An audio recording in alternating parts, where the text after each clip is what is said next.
Did you really think you could just move your parents into our home without asking me, Ryan? I asked, my voice shaking with a mix of anger and disbelief. Ryan, my husband of 6 years, looked up from his laptop with a smirk I had grown to hate. Oh, Amelia, don't be so dramatic. It's just for a while. Besides, it's not like you have a say in this. His words felt like a slap in the face. The house, a lovely 2-story in a quiet suburb, wasn't just any house. It was the home my grandparents had left me, the place where I wanted to raise our son Lucas, away from the negativity of Ryan's family. You do remember that this house is in my name, right? I shot back, my hands clenched into fists at my sides. Ryan's smug look faded, replaced by a hint of uncertainty. Our 2-year-old son Lucas wandered into the room, oblivious to the tension. I forced a smile for him. As he reached up to me with his chubby hands, I picked him up and kissed his forehead, trying to calm down. I'm not okay with this, Ryan. Your parents have never respected me or our space. Why now? I asked, trying to keep my voice steady. Ryan shrugged, his indifference making me even more frustrated. Their family, Amelia. You wouldn't understand. Family. The word echoed in my mind mockingly. My own family, who ran a small but beloved coffee shop in town, had always been my safe haven. They were nothing like Ryan's controlling, overbearing parents. The doorbell rang, interrupting our standoff. Through the peephole, I saw them, Ryan's parents, suitcases in tow, ready to invade our life. My heart sank. Fine, Ryan, let them in. But this isn't over, I said angrily, handing Lucas to him before opening the door. Amelia, darling, cooed Ryan's mother as she swept past me without a second glance. His father followed, a stern man who'd barely acknowledged me since our wedding day. As they made themselves comfortable in my living room, I felt a familiar sense of intrusion. This was just the beginning, I realized.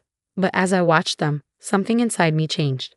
I was done being the compliant daughter-in-law, bending to their whims. I retreated to the kitchen, my mind racing. This was my home, my sanctuary, and I was ready to fight for it. The following days became a blur of unwanted changes. Ryan's mother, Elaine, had a knack for making herself overly present, which felt suffocating. She rearranged my kitchen, criticized my parenting, and acted as if our home belonged to her. Lucas shouldn't be eating that, Amelia. It's not healthy, Elaine scolded one morning as I prepared Lucas's breakfast. I held back a sharp reply, feeling her judgment like a slap. He's fine, Elaine. It's just cereal. She sighed, shaking her head. In our house, we believe in a proper diet. You really should learn. Her remarks felt like tiny jabs, wearing down my patience. Ryan, as usual, was no help, lost in his work and unaware of the growing tension. One evening, as I was putting Lucas to bed, Elaine barged into his room. He's still not sleeping through the night. You must be doing something wrong. Her words felt like a slap, making me doubt my abilities as a mother. I'm doing my best, I snapped back, unable to hide my frustration. Elaine's eyes narrowed. Clearly, your best isn't good enough. Maybe if you had a real job and some structure in your life. Anger surged through me. This is my house, Elaine. You're a guest here, remember that. Her laugh was cold. Oh dear, Ryan never mentioned how delusional you are. This is his house too, and as his mother, I have every right to be here. The next day, I reached my limit. I found Elaine in Lucas's room, going through his drawers. What do you think you're doing? I demanded, my voice shaking with anger. I'm just organizing.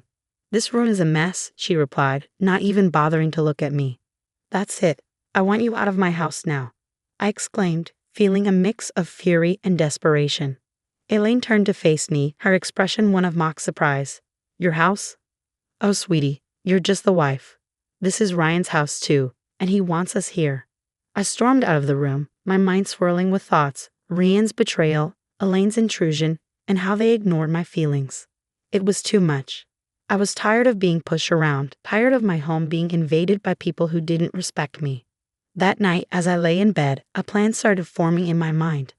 I was going to take back control of my life, my home, and my son's future. Ryan and his parents had crossed a line, and it was time for them to realize I wouldn't be their doormat anymore. The fight was just beginning, and I was ready. A few days later, Ryan dropped a bombshell during an already tense dinner. My parents need to stay with us longer. Their house is undergoing renovations, he said casually, as if it were no big deal. I felt my anger rise. Longer? Ryan, we never talked about them staying here in the first place. He shrugged, avoiding my eyes. It's just for a few more weeks. What's the problem? The problem? Your mother treats me like I don't belong in my own home. I snapped, frustration boiling over. Elaine, overhearing us, chimed in with her usual condescending tone. Amelia, you're overreacting. We're family. You should be more understanding. That night, sleep escaped me. Their words kept replaying in my mind, fueling a growing determination. I wasn't going to let them control me anymore. It was time to take a stand. The next morning, I called my brother Alex, who had always been there for me. They're taking over my life, Alex. I can't handle it anymore. I confessed, holding back tears. Alex's voice was strong and supportive. Amelia, you have to stand up for yourself. Don't let them push you around. It's your house, your rules. His words gave me the courage I needed. I decided to talk to Ryan, but this time, I would be prepared. I gathered evidence of Elaine's bossy behavior, the rearranged kitchen, the disrupted routines, her constant rude comments. The day of confrontation came. I waited until Elaine and Ryan were in the living room. We need to talk.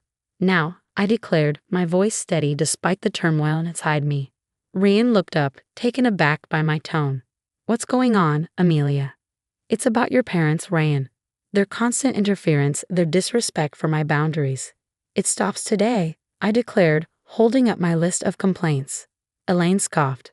This is ridiculous. We're just trying to be helpful. Helpful? By undermining me all the time, by treating me like I don't matter in my own home. I shot back, my frustration boiling over. Ryan squirmed. Amelia, they're my parents. We can't just ask them to leave. No, Ryan. They're guests in my home, and they've stayed too long. Either they go, or I do with Lucas, I stated firmly, my determination clear. The room fell silent, my words hanging in the air. I saw Ryan's realization, but it was Elaine who spoke first. You wouldn't dare, she spat, her mask slipping. Try me. I won't regret standing up for myself, I retorted, my voice filled with determination. That night, Ryan's parents packed their bags. As they left, Elaine shot me a hateful look. You'll regret this, Amelia, she warned. But as the door closed behind them, I felt a weight lift off my shoulders. It was the first step in taking back control of my life, and I was prepared for whatever challenges lay ahead. The days after Elaine and her husband left were strangely quiet. Ryan's attitude towards me became cold and distant, our interactions minimal and strained. Yet, I found comfort in the peace of my home and the joyful laughter of Lucas. One evening, as Lucas played with his toys, Ryan announced, I have to go on a business trip. I'll be gone for a few weeks. His tone was indifferent, as if our troubled relationship had taken a backseat to his work. Fine, I replied sharply, barely able to hide my relief at the thought of his absence. After Ryan left, the atmosphere in the house shifted, feeling liberating. I started undoing the changes Elaine had made, each adjustment feeling like a small victory. But the real turning point came when I stumbled upon a series of emails on Ryan's laptop, left carelessly open. They revealed an affair, a betrayal that cut deeper than any of his mother's snide remarks. Anger, hurt, and a sense of betrayal swirled inside me. I knew it was time for Ryan to face the consequences. I began planning my next moves meticulously, each step aimed at making Ryan and his family answer for their deceit and manipulation. First, I secured my financial and legal position. I contacted a lawyer, explained my situation, and started the divorce proceedings. Then I focused on the house, a symbol of my grandparents' legacy and my independence. I reached out to a real estate agent. I want to sell the house quickly and quietly, I told her. She was surprised but could sense the urgency in my voice. Are you sure about this, Amelia? Selling the house is a big step, she warned. I've never been more certain, I replied, fueled by a mix of betrayal and newfound determination. The house went on the market and offers came in quickly. The idea of Ryan returning to find his control gone brought a bittersweet satisfaction. In the midst of all this, I leaned on my family for support. My parents were shocked by Ryan's actions and stood by me and Lucas. We're here for you, no matter what, my father assured me. Watching Lucas play, unaffected by the chaos, I silently promised to shield his happiness. Ryan's return was inevitable. But I was no longer the same person he left. Armed with truth and a plan, I was ready to confront him and take back my life.